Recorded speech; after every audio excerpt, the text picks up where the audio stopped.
ുള്ളവരല്ല നമ്മൾ. പരിഹാരം എന്തോ എനിക്ക് നിങ്ങൾക്കും ആ പരിഹാരം പറഞ്ഞു തന്ന സന്യാസി ശ്രേഷ്ഠന്റെ നാമധേയത്തിലാണ് നമ്മളിവിടെ ഒരുമിച്ച് കൂടുന്നത്. ജാതിക്കും രാഷ്ട്രീയത്തിനും അപ്പുറമായിട്ട് ഹിന്ദു ഒന്നാവുക എന്നുള്ളതാണ് അതിനുള്ള പരിഹാരം എന്നാകാവുന്ന വേദികളിലൊക്കെ പറയുകയും അതിനുള്ള പരിശ്രമങ്ങൾ നടത്തുകയും ചെയ്ത സത്യാനന്ദ സരസ്വതി തിരുവടികൾ അദ്ദേഹം നൽകിയ മാർഗദർശനത്തിനനുസരിച്ച് കേരളത്തിന് നീങ്ങാൻ സാധിച്ചാൽ, നമുക്ക് നീങ്ങാൻ സാധിച്ചാൽ തീർച്ചയായും നമുക്കൊരു ഭാവിയുണ്ട്. ഇതിനൊന്നും കേട്ട് നമ്മൾ പരിഭ്രമിക്കേണ്ട. ഇതിനെയൊക്കെ മറികടന്നുകൊണ്ട് മുന്നോട്ട് പോകാൻ ഒരൊറ്റ ഉണർവ് ഹൈന്ദവ സമാജത്തിൽ ഉണ്ടായിരുന്നു. സ്വാമിജിയുടെ ആഗ്രഹങ്ങൾക്കനുസരിച്ച് രൂപപ്പെട്ട ഹിന്ദു ഐക്യവേദിയുടെ പ്രതിനിധിയായാണ് ഞാൻ നിങ്ങൾക്ക് മുന്നിൽ വന്നു നിൽക്കുന്നത്. ഏതാനും ചെറിയ വാക്കുകൾ ഹിന്ദു ഐക്യവേദിയെ പറ്റി ഇവിടെ പലരും പറഞ്ഞു. കൂടുതൽ ഒന്നുകൂടി വ്യക്തമാക്കാൻ, ഹിന്ദു ഐക്യവേദി എന്ന് പറഞ്ഞാൽ പുതിയൊരു സംഘടനയല്ല, സംഘടനകളെ ഒരുമിപ്പിക്കുന്ന ജോലിയാണ് ഹിന്ദു ഐക്യവേദിക്ക് ചെയ്യാൻ.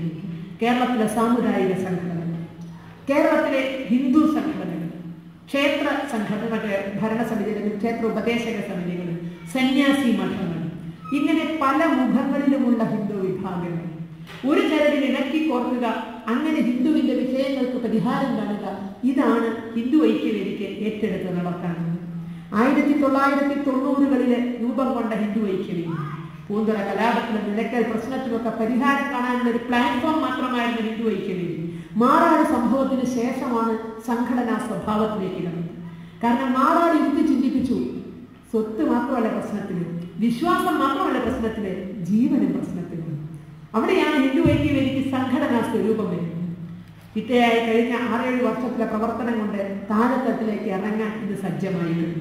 ആദ്യഘട്ടം എന്ന നിലയിൽ സ്റ്റേറ്റ് കമ്മിറ്റി മാത്രം ശക്തമായ രൂപത്തിൽ രൂപീകരിച്ചു. അതിനുശേഷം ജില്ലകൾക്ക് കമ്മിറ്റിയായി, താലൂക്കുകൾക്കായി, പഞ്ചായത്തുകൾക്കായി. ഈ വർഷം ലക്ഷ്യമായിട്ട് വാർഡുകൾ തോറും ഹിന്ദു ഐക്യവേദിയുടെ കമ്മിറ്റികൾ ഉണ്ടാക്കുക എന്ന ലക്ഷ്യമായാണ് ഹിന്ദു ഐക്യവേദി പ്രവർത്തിക്കുന്നത്. ഹിന്ദു നേരിടുന്ന ഒരു പ്രശ്നവും ചോദ്യം ചെയ്യപ്പെടാതെ പോകരുത് എന്നുള്ള കാഴ്ചപ്പാടിലാണ് ഹിന്ദു ഐക്യവേദി പ്രവർത്തിക്കുന്നത്. അതിന് വേണ്ടത് ഒരു ഹിന്ദു മനസ്സാണ്. വൈക്കം സത്യാഗ്രഹം നടക്കുമ്പോൾ സത്യാഗ്രഹികൾക്ക് കൊടുത്തിരുന്ന ഒരു മാർഗനിർദ്ദേശമുണ്ട്. സത്യാഗ്രഹത്തിൽ പങ്കെടുക്കുന്ന ഏതൊരു വ്യക്തിയും ഞാനൊരു ഹിന്ദുവാണ് എന്ന് പ്രതിജ്ഞ ചെയ്തിട്ട് വേണമായിരുന്നു ആ സത്യാഗ്രഹത്തിൽ നടന്നത്. അവിടെ വൈക്കം സത്യാഗ്രഹം വിജയം കണ്ടെങ്കിൽ അതിനുള്ള പ്രധാന കാരണം ഞാനൊരു ഹിന്ദുവാണ് എന്ന് പറഞ്ഞ് നമ്മളിലേക്ക് ഇറങ്ങിയ ഒരു ശക്തിയുള്ളതും അത് നിസ്സാരമായ ശക്തിയായിരുന്നു. ഞാനൊരു ഈഴവനായിരിക്കാം, ഞാനൊരു നായരായിരിക്കാം, നമ്പൂതിരിയായിരിക്കാം, പാണനാകാം, പറയനാകാം, പക്ഷെ അതിനേക്കാൾ ഒരു ഹിന്ദു കോസിന് വേണ്ടി ഞാനൊരു ഹിന്ദുവാണ് എന്ന് പറഞ്ഞ് സമര രംഗത്തിറങ്ങുമ്പോൾ കിട്ടുന്ന ഒരു ദിവ്യ പ്രവാഹമുണ്ട്. ആ പ്രവാഹമാണ് ആ സമരത്തെ വിജയിപ്പിക്കുന്നത്. ഹിന്ദു ഐക്യവേദിയുടെ പ്രവർത്തനം അങ്ങനെയാണ്. ഞാനൊരു ഹിന്ദുവാണ് എന്ന് പറയുന്ന ഒരു ഹിന്ദു സമാജത്തെ സൃഷ്ടിച്ചുകൊണ്ട് ഹിന്ദുവിന്റെ പ്രശ്നങ്ങൾക്ക് പരിഹാരം കാണും. പല തലത്തില് സമരം നടത്തി പരിഹാരം കാണേണ്ട പ്രശ്നങ്ങളുണ്ടാകും, മറ്റേ നിയമ നടപടികളിലൂടെ പരിഹാരം കാണേണ്ട പ്രശ്നങ്ങളുണ്ടാകും, ചർച്ചകളിലൂടെ പരിഹാരം കാണേണ്ട പ്രശ്നങ്ങളുണ്ടാകും. ഈ എല്ലാ തലത്തിലുമുള്ള പ്രവർത്തനങ്ങൾ ഇന്ന് ഹിന്ദു ഐക്യവേദി ചെയ്തുകൊണ്ടിരിക്കുന്നു. കേരളത്തിലെ എല്ലാ സാമുദായിക സംഘടനകളെയും ഒരുമിപ്പിക്കാനുള്ള ശ്രമമാണ് ഹിന്ദു ഐക്യവേദി നടത്തിക്കൊണ്ടിരിക്കുന്നത്. ഒരു പരിധി വരെ അതിന് വിജയിക്കാനും ഹിന്ദു ഐക്യവേദിക്ക് സാധിച്ചിട്ടുണ്ട്.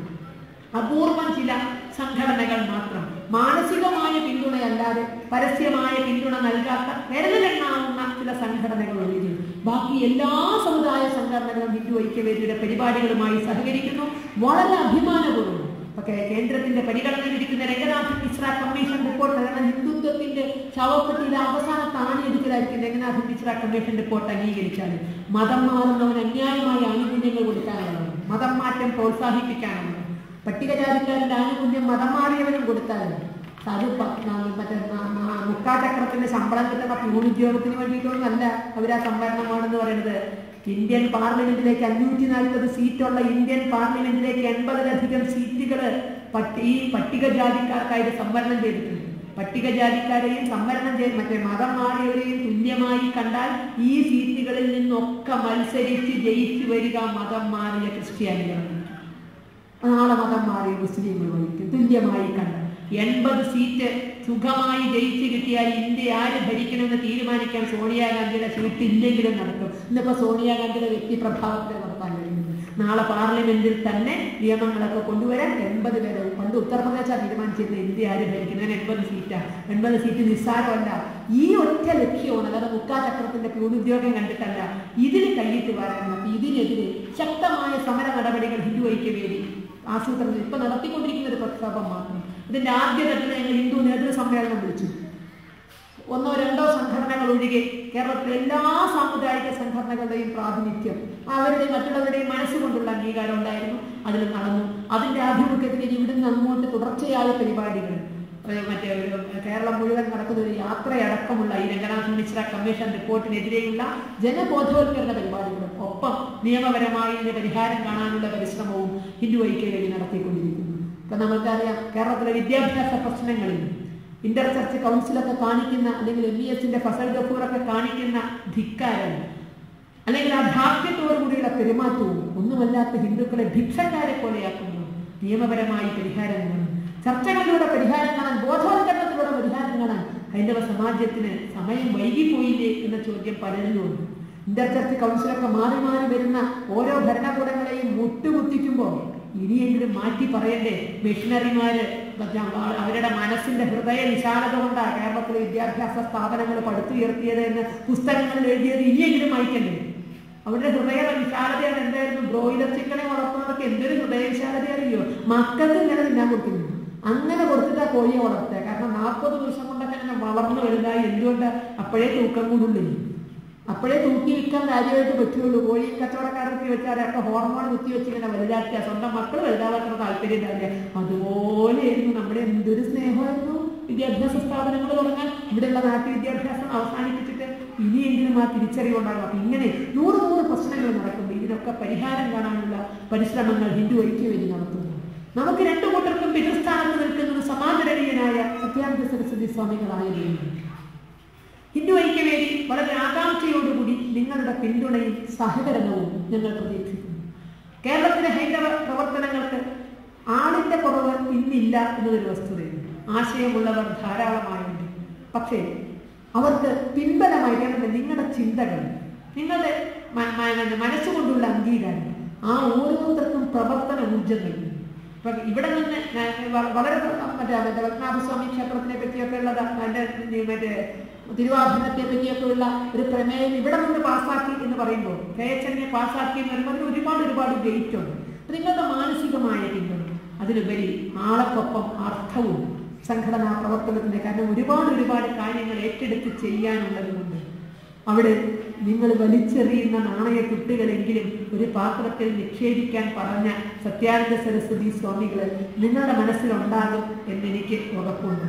നമ്മുടെ വരുമാനത്തിൽ നിന്ന് സാധ്യമാകുന്ന വിധത്തിൽ ഏതാനും നാണയ കുട്ടികളെങ്കിലും മാറ്റിവെച്ച് അത് ഇത്തരത്തിലുള്ള പ്രവർത്തനങ്ങൾക്ക് ഹിന്ദു ഐക്യവേദി ചെയ്യുന്ന മാത്രമല്ല, അവിടെ നേരത്തെ ശിവകുമാർജി പറഞ്ഞ പോലെ പല പ്രവർത്തനങ്ങൾ, സേവാഭാരതി നടത്തുന്ന പ്രവർത്തനങ്ങളുണ്ട്.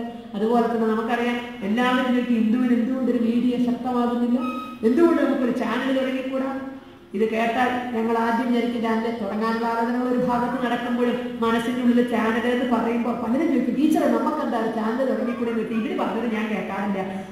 അതാത് മാസത്തെ ശമ്പളം എങ്ങനെ കൊടുക്കുന്ന അറിയാതെ കളഞ്ഞു മരുന്ന് ഓർമ്മ കുമ്മനരാജ്യത്തിന് അപ്പൊ എന്റെ മനസ്സിൽ കാണാൻ ദൈവം ഈ ഒരു ചാനലിലൂടെ തുടങ്ങിയിട്ട് ഇനി ആരായിട്ട് അതെക്കോട്ട് വടക്കോട്ട് ഓടിക്കുക എന്നുള്ളത്, അങ്ങോട്ടും ഇങ്ങോട്ടും ഓടി നടക്കുന്നത്. അപ്പൊ വസ്തുതയാണ്, ആഗ്രഹം ഉണ്ടായിട്ട് കാര്യമില്ല. നീങ്ങണമെങ്കിൽ പലരും കേരളം ഇവിടെ മാത്രമല്ല, ഇന്ത്യക്കകത്തും പുറത്തുമുള്ള എല്ലാവരും ഒരു ഭാഗമെങ്കിലും മാറ്റിവെക്കണം. ഒരു രൂപയെങ്കിലും, നാട്ടിലെ പരിസ്ഥിതിയിൽ 1 രൂപ, ഇവിടെ നിങ്ങൾക്ക് $1 എങ്കിലും മറ്റെന്തിനെങ്കിലും ചെലവാക്കുന്നത് മാറ്റിവെക്കാൻ സാധിച്ചാൽ അത് ഇത്തരം പ്രവർത്തനങ്ങൾക്കൊരു മുതൽക്കൂട്ടാക്കാൻ കഴിഞ്ഞാൽ നമുക്ക് ഭാവിയുണ്ട്, സംശയമില്ല. പ്രവർത്തനങ്ങൾ അവിടെ ചെയ്യുന്നതിന് പിന്തുണയും വേണം. പണം കൊണ്ട് മാത്രം ഒന്നും ചെയ്യാൻ കഴിയില്ല. പണത്തിനുപരിയായി നിങ്ങളുടെ എല്ലാ വിധത്തിലുമുള്ള പിന്തുണ, അനുഗ്രഹം, ആശീർവാദം ഇതൊക്കെ ആവശ്യമാണ്. നാട്ടിലെത്തുമ്പോൾ പലരും ഇവിടെ നിന്ന് റിട്ടയർമെന്റിന് ശേഷം അല്ലെങ്കിൽ എങ്ങനെയാണ് തിരിച്ചെത്തുമ്പോൾ നിങ്ങൾ ഓരോരുത്തരും ഈ ആശയത്തിന്റെ പ്രചാരകരാകുന്ന പ്രവർത്തകരാണ്. അതിൽ നിന്നൊരു വീര്യം ഇവിടെ നിന്ന് നിങ്ങൾക്ക് ഉൾക്കൊള്ളാൻ സാധിക്കണം. മറ്റേ പശ്ചിമഘട്ടം കയറിയും കടന്നും മാത്രമല്ല, കടലേലും കടന്നു എന്ന അന്യമാം ദേശങ്ങളിലും കൊന്നപ്പൂവിന്റെ വിശുദ്ധിയും ആ സംസ്കാരമൊക്കെ കാത്തു സൂക്ഷിക്കുന്ന നിങ്ങളും ഹിന്ദുവായി മലയാളിയായി സംഘടിക്കാൻ സാധിക്കുന്ന നിങ്ങൾക്ക് ഒരുപാട് പ്രതീക്ഷ കേരളീയ സമൂഹത്തിനുണ്ട്. അതിനൊക്കെ ചെയ്യാൻ സാധിക്കും.